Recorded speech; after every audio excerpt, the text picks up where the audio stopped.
महाराष्ट्र नामा live, बातमी विश्वासाची, सर्वसामान्यांच्या हक्काची. नमस्कार, मी अनिल सोनोने. महाराष्ट्र नामा लाईव्हमध्ये आपले स्वागत आहे. आज शिरूर नगर परिषद निवडणूक 2025 या रणधुमाळीमध्ये प्रत्येक उमेदवार आपले नशीब आजमावत असताना आज आपण प्रभाग क्रमांक 7चे भारतीय जनता पार्टीचे अधिकृत उमेदवार सागरजी नरवडे यांची मुलाखत घेण्यासाठी आलेलो आहे. नमस्कार. आज आपण शिरूर नगर परिषद नगरसेवकाच्या उमेदवारीला उमेदवार आहात. तर प्रभाग क्रमांक 7मधून निवडणूक लढवत आहे. तर काय सांगाल आणि आपला परिचय करून द्या थोडक्यात. नमस्कार, मी सागर त्रिंबक नरवडे, प्रभाग क्रमांक 7 अमधून मी निवडणूक लढवत आहे.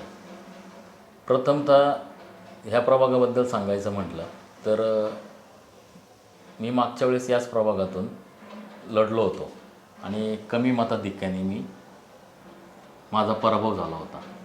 तर त्या अनुषंगाने मी पुन्हा एकदा जोमाने काम सुरुवात केली आणि 2016 ते आज 2025पर्यंत मी माझं सामाजिक काम ह्या प्रभागात पूर्णपणे 100% सर्व लोकांच्यापर्यंत पोहोचण्याचा प्रयत्न केला आणि त्या अनुषंगाने आज जे माझं या प्रभागातील लोक प्रेम करत आहेत ती मला पावती आज मिळत आहे. सागर, आपलं आपल्याला काही राजकीय वारसा आहे का? आपलं कौटुंबिक राजकीय वारसा? तसं राजकीय वारसा नाही आहे. स्वर्गीय डॉक्टर बाळासाहेब नरवडे हे आमचे आजोबा आणि आमच्या एक रोडला रेवणी कॉलनीतील त्यांचं नाव आहे. तर ते नाव काय तर त्यांनी त्यावेळेस समाजकार्य त्यांच्या हातून भरपूर झालेलं आहे. त्यामुळे त्यांचं आज त्या रोडला नाव आहे आणि तोच वारसा घेऊन मी आज समाजकारणाचा वारसा घेऊन मी पुढं चालत आलेलो आहे. नक्कीच आपले जे आजोबा आहेत ते सामाजिक कार्यात तो तुमचा सामाजिक कार्याचा वारसा आहेच. हो. परंतु ही नगर परिषद निवडणूक आज लढवत असताना आज आपल्याला आपल्या प्रभागातील अशा कोणत्या समस्या जाणवतात? ह्या प्रभागातील समस्या एक तर रोडमधील खड्डे, मी प्रामुख्याने या गोष्टींवरती अभ्यास केलेला आहे.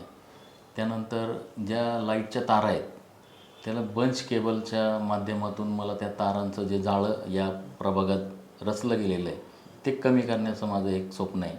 आणि त्यानंतर इथे काही भागात कचऱ्याचा प्रश्न आहे. करंजुली वस्ती वगैरे ह्या ज्या पट्ट्यात थोडं कचऱ्याचं साम्राज्य थोडं वाढलेलं आहे. ते कमी करण्याचं माझं ते एक उद्दिष्ट आहे. मला एक सांगा, आपल्या प्रभागामध्ये असा कोणता एरिया येतो मध्यमवर्गीय स्लम असे कोणते एरिया आहेत आपल्या? नाही, ह्या प्रभागात तसं सांगता येईल तर आमच्या प्रभागात यशवंत कॉलनी आहे, सैनिक सोसायटी आहे, Jijamata society, Shivaji housing, Kukdi colony, Karanjoli वस्ती आणि रेवणी कॉलनीचा अर्धा भाग. त्यामुळे या प्रभागात सर्व प्रकारचे सर्व धर्माचे या प्रभागात लोक आहेत.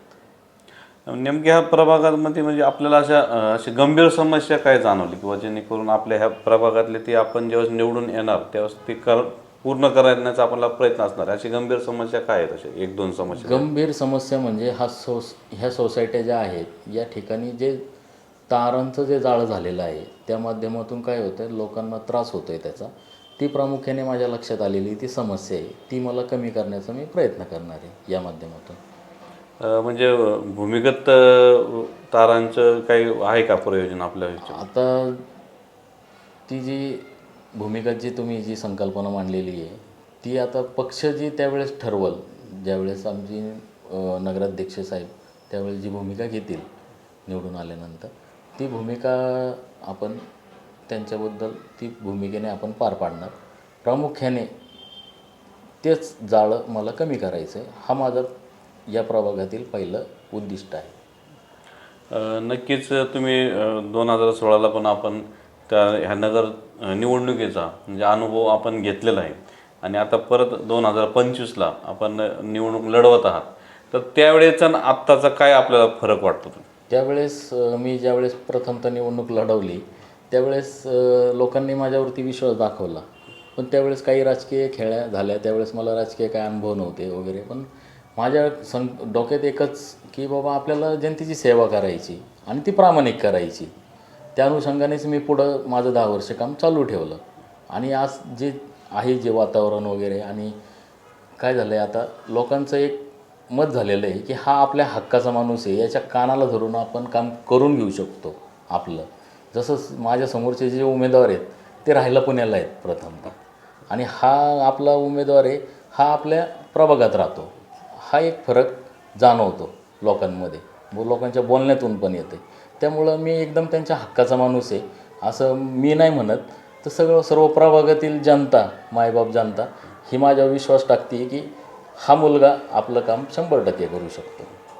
म्हणजे इथल्या नागरिकांना स्थानिक आणि इथं त्यांच्यात राहणारा उमेदवार हवा आहे असं आपण म्हणतात, आणि असं नागरिकांचं पण म्हणणं आहे. तर आपण मतदारांना काय आव्हान करणार?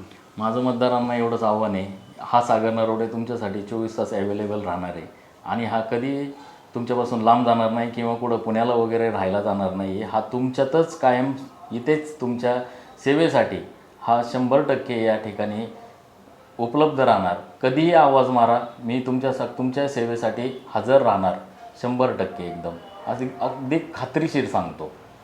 नमस्कार, मी सागर त्रिंबक नरवडे, प्रभाग क्रमांक 7 मधून मी निवडणूक लढवत आहे. तसेच माझ्यासोबत सर्वसाधारण महिलामधून सौ पूजाताई पुष्कराज पोटावळे ह्या पण निवडणूक लढवत आहे. आमच्या दोघांचेही चिन्ह आहे कमळ. तसेच शिरूर शहराचे नगराध्यक्षपदाचे उमेदवार सौ सुवर्णताई राजेंद्र लोळगे यांचं चिन्ह आहे कमळ. कमळ कमळ कमळ या चिन्हावरती बटन दाबा आणि प्रचंड बहुमताने तिन्ही उमेदवारांना विजयी करा. धन्यवाद.